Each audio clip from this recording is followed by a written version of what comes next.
Hello students, welcome to exam B. आज हम discuss करने वाले हैं कुछ लास्ट मिनट टिप्स जो कि आपके रीजनिंग सेक्शन में बहुत हेल्प करेगी। एसबीआई पीओ मेंस का एग्जाम जो 29 ऑफ जनवरी को होने वाला है उसमें। चलिए शुरू करते हैं अपना वीडियो। देखिए, ये एग्जाम पैटर्न है, फिर से इसे डिस्कस करने की इसलिए ज़रूरत है क्योंकि यहाँ पे जो वेटेज है रीजनिंग का वो काफ़ी ज़्यादा है। आप देखिए, सबसे ज़्यादा जो क्वेश्चंस पूछे जा रहे हैं आउट ऑफ ऑल दी 4 वो रीजनिंग में ही है। ऑल्सो आपको सफिशिएंट टाइम दिया जा रहा है यहाँ पे सॉल्व करने के लिए क्वेश्चंस। ऑल्सो कोई सेक्शनल कट ऑफ यहाँ पे नहीं है, तो आप पे कोई भी प्रेशर नहीं है, लेकिन अफकोर्स यहाँ पे सेक्शनल टाइमिंग है, तो आपको उसको ध्यान में रख के ही अपना पेपर सॉल्व करना होगा। तो देखिए, अगर प्रीवियस ईयर्स के कट ऑफ देखे जाएं तो 2017 में 89, 2018 में 93, 2019 में 104। मोस्ट लाइकली इस साल कट ऑफ और भी ज़्यादा जाएगा। एज यू कैन सी, हर ईयर ये इंक्रीजिंग ऑर्डर में ही बढ़ रहा है। तो जो भी आपकी प्रिपरेशन होनी चाहिए, जो भी आप स्ट्रैटेजी लगाएंगे, वो इस हिसाब से होनी चाहिए कि कम से कम 110 प्लस का ही आपका स्कोर बने इन टोटल। अब देखते हैं 2019 और 18 में किस टाइप के क्वेश्चंस आए थे, क्या पैटर्न था। तो देखिए, पजल्स दोनों ही अगर आप ईयर देखें तो इसमें 25 है, यहाँ पे 23 है। डेटा सफिशिएंसी की बात की जाए तो यहाँ पे 2 है और यहाँ पे भी 2 है। लॉजिकल रीजनिंग 9, इनपुट आउटपुट 3 यहाँ पे है, इनपुट आउटपुट यहाँ पे 5 है। डायरेक्शन सेंस 1, डायरेक्शन सेंस के एक ही क्वेश्चन है। Coding decoding 5 and coding decoding का यहाँ पे 1 क्वेश्चन है। तो देखिए, मोर और लेस जो टॉपिक्स हैं आपके सेम ही आते हैं। इट्स जस्ट दैट हो सकता है पैटर्न कुछ डिफरेंट हो किसी टॉपिक पे, या फिर डिफिकल्टी लेवल कुछ डिफरेंट हो। तो ये आप मान के चलिए कि मैनेजरियल लेवल का एग्जाम है और वो भी मेंस का एग्जाम है, तो डिफिकल्टी लेवल जो है वो डिफिकल्ट साइड पे ही रहेगी। बहुत इजी आपसे क्वेश्चंस नहीं पूछे जाएंगे यहाँ। अभी तक आपने जितने मॉक टेस्ट दिए होंगे, जितने पेपर सॉल्व किए होंगे, उसमें भी जो डिफिकल्टी लेवल है वो अकॉर्डिंग टू दी सिलेबस ही होती है, तो उसमें भी डिफिकल्ट क्वेश्चंस ही आपने सॉल्व किए होंगे। तो अभी तक आपकी स्ट्रैटेजी काफ़ी क्लियर हो गई होगी। फिर भी हम देखते हैं किन किन टॉपिक्स को हम एट फर्स्ट गो सॉल्व कर सकते हैं और किन किन को हम बाद में।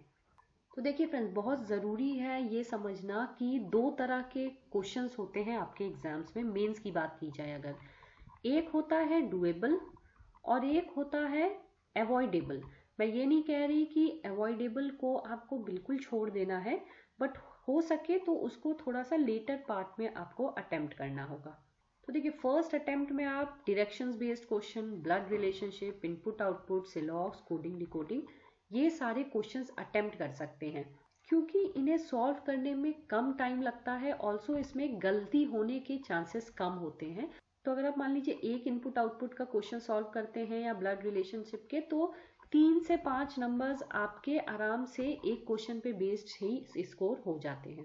दूसरे अटेम्प्ट में आप डेटा सफिशिएंसी और लॉजिकल रीजनिंग कर सकते हैं, क्योंकि यहाँ पे लॉजिकल रीजनिंग में 100% एक्यूरेसी नहीं हो पाती है, क्योंकि ये बेसिकली आपके थॉट और रीडिंग स्किल्स पे ही बेस्ड होता है।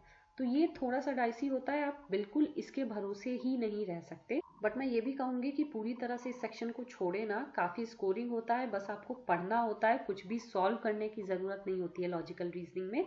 तो यहाँ पे भी आप अच्छे मार्क्स स्कोर कर सकते हैं। ऑल्सो डेटा सफिशिएंसी में आपको 2 से 3 ऑप्शंस दिए जाते हैं। ये ज़रूरी नहीं है कि आप पूरा सॉल्व करें, फिर भी आपको एक एक करके हर ऑप्शन को थोड़ा बहुत सॉल्व करना पड़ेगा। तो इसमें थोड़ा सा आपको टाइम लग जाएगा, बट फिर भी ये सारे सेक्शंस स्कोरिंग है। अगर आपको ये टॉपिक्स मिलते हैं इनमें से तो बिल्कुल ये डुएबल है और बहुत स्कोरिंग पार्ट है। तो मान लीजिए 45 अगर आपको क्वेश्चंस पूछे जा रहे हैं, तो उसमें अगर 20 भी पजल्स आते हैं तो बाकी के 25 मार्क्स जो हैं आप इन सेक्शन से आराम से पा सकते हैं। तो आपका फोकस होना चाहिए कि ज़रूर इन टॉपिक से जो भी क्वेश्चन हैं उन्हें ना छोड़ें और उन्हें जरूर अटेम्प्ट करें। जो लास्ट अटेम्प्ट होना चाहिए आपका वो होना चाहिए पजल्स एंड सीटिंग अरेंजमेंट, क्योंकि इसमें काफ़ी टाइम लग जाता है।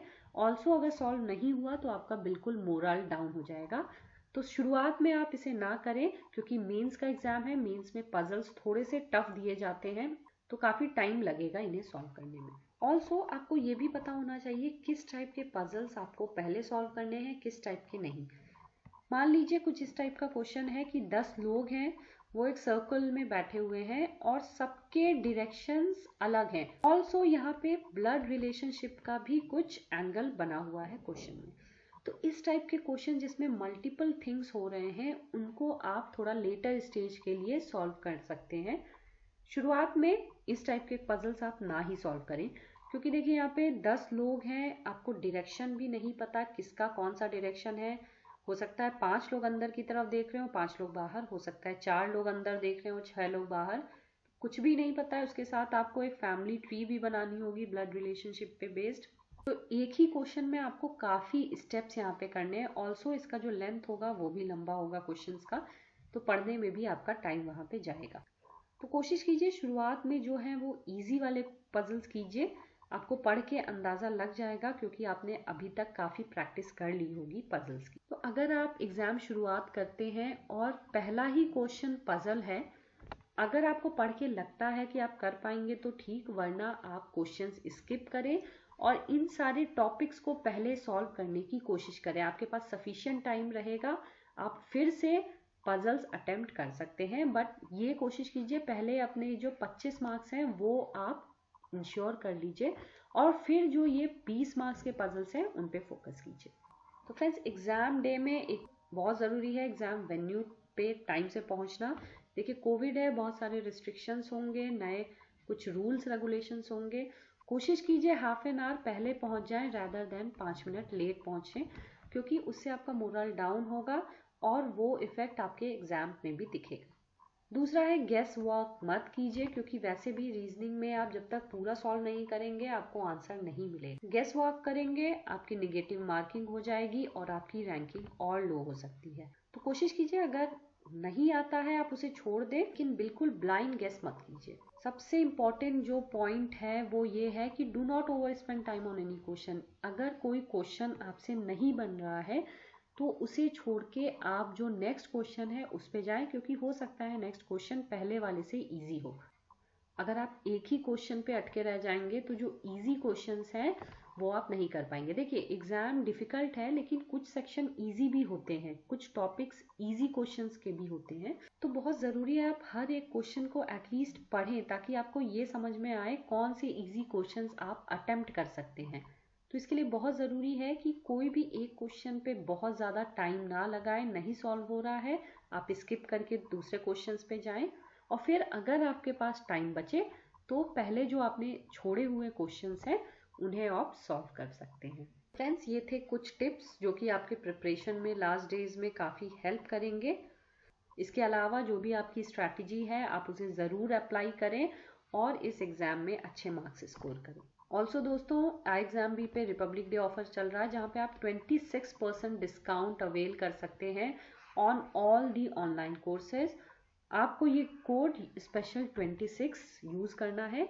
तो आज ही विजिट कीजिए हमारी साइट, कोर्सेज चेक कीजिए और इस कोड को अप्लाई कीजिए। तो friends, all the very best for your exam and thanks for watching the video.